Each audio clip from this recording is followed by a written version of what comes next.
اور سب کی نگاہیں اس مہم پر لگی ہوئی ہیں جو کہ وہاں بھیجی جا رہی ہے۔ حضرت موسیٰ بن نصیر رحمۃ اللہ علیہ: اچھا، میری عرضداشت کا کیا جواب ملا؟ قاصد: جی ہاں۔ قاصد نے خلیفہ کا مراسلہ نکال کر پیش کیا۔ جناب موسیٰ بن نصیر رحمۃ اللہ علیہ نے کھول کر پڑھا۔ لکھا تھا: من جانب ولید بن عبد الملک خلیفۃ المسلمین از دمشق بجانب موسیٰ بن نصیر وائسرائے بلاد مغرب، السلام علیکم ورحمۃ اللہ وبرکاتہ۔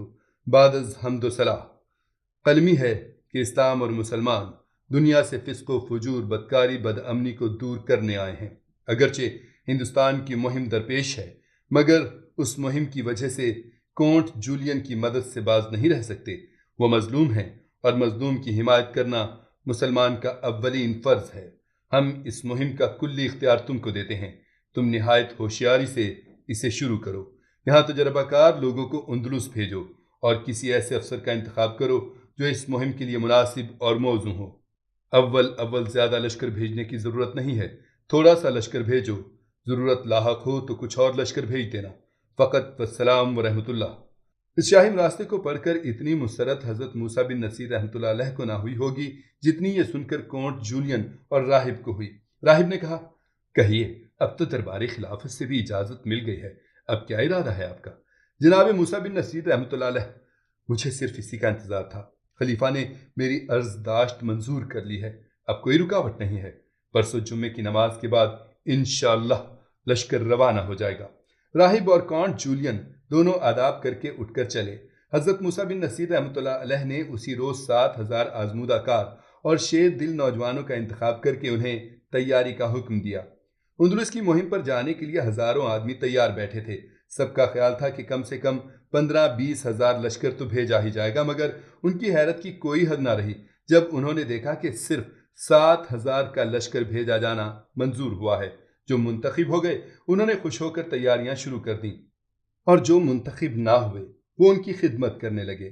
صرف ایک ہی دن تو درمیان میں تھا، آنکھ جھپکتے ہی وہ بھی گزر گیا، اور جمعے کا وہ روز سعید آ گیا جب اندلس پر جانے والا لشکر روانہ ہونے والا تھا۔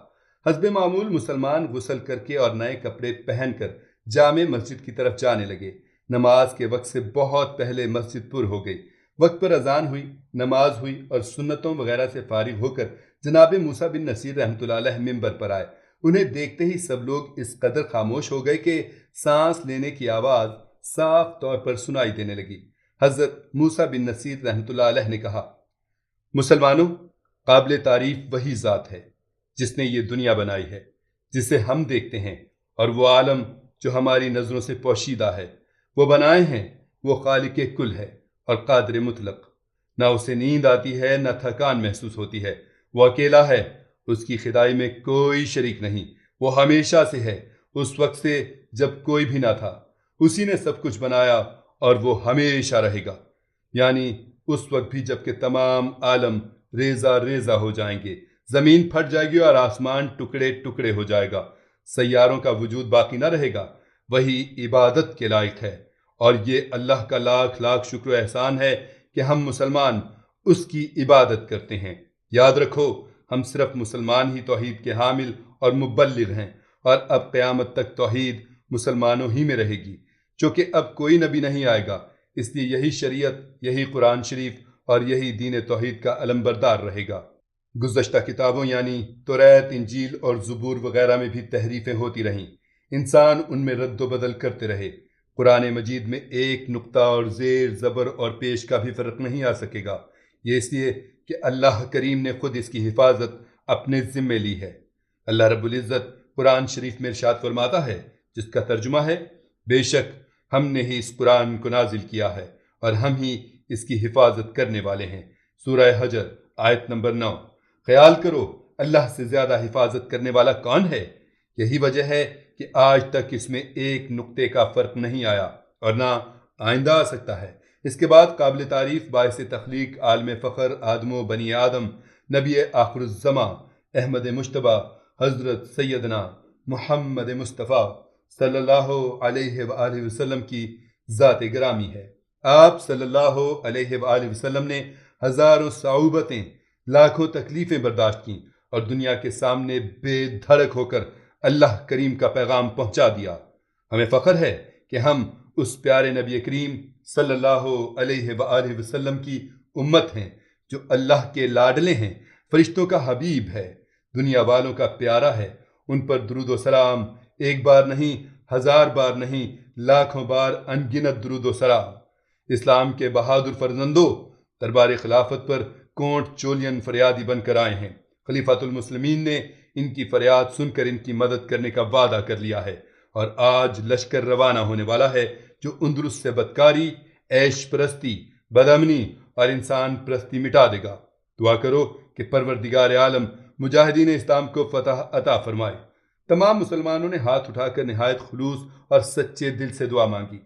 اب جناب موسیٰ بن نصیر رحمۃ اللہ علیہ نے کہا، غالباً سب لوگوں کو اس بات کو معلوم کرنے کا اشتیاق ہوگا کہ اندلس جانے والے لشکر پر سپہ سالار کس کو مقرر کیا جائے گا۔ میرے پاس سینکڑوں درخواستیں تحریری اور زبانی آئی ہیں۔ ہر شخص چاہتا ہے کہ اسے یہ اعزاز حاصل ہو، اس میں میرا بیٹا عبدالعزیز بھی ہے، لیکن میں نے ایسے سالار کا انتخاب کیا ہے جو اس مہم کے لیے ہر طرح سے موزوں اور مناسب ہے۔ وہ ایک بربری غلام ہے، لیکن میں نے اسے آزاد کر دیا ہے۔ اس کا نام طارق بن زیاد ہے۔ طارق بربر کے رہنے والے تھے۔ جب مسلمانوں نے بربر پر لشکر کشی کی تو وہ اپنے ملک کی حفاظت میں نہایت شجاعت و بصالت سے لڑے اور لڑتے لڑتے گرفتار ہو گئے، چونکہ جو لوگ لڑائی میں گرفتار ہوتے ہیں وہ قیدی بنا لیے جاتے ہیں۔ اس لیے طارق بھی قیدی بن گئے اور حضرت موسیٰ بن نصیر رحمۃ اللہ علیہ کے پاس رہنے لگے۔ مسلمانوں کی ہم نشینی نے انہیں مسلمان ہونے پر برانگیختہ کر دیا اور وہ مسلمان ہو گئے۔ حضرت موسیٰ بن نصیر رحمۃ اللہ علیہ نے انہیں فوراً آزاد کر کے مراکش کا گورنر بنا دیا۔ دنیا کی کوئی قوم بھی ایسے اثار، ایسی مساوات کا مظاہرہ نہیں کرتی کہ ادنا درجے کے شخص کو جو معاشرے میں اچھوت تھا، مسلمان ہوتے ہی جلیل القدر عہدہ دے دیا گیا ہو۔ ہندوستان میں تو اچھوتوں کی یہ حالت زار ہے کہ مجال نہیں کہ وہ کسی مندر، شعلہ اور دھارمک عمارت میں بھی چلے جائیں۔ اس داستان میں آگے کیا ہوا، اس کے لیے ہماری اگلی ویڈیو ملاحظہ فرمائیے۔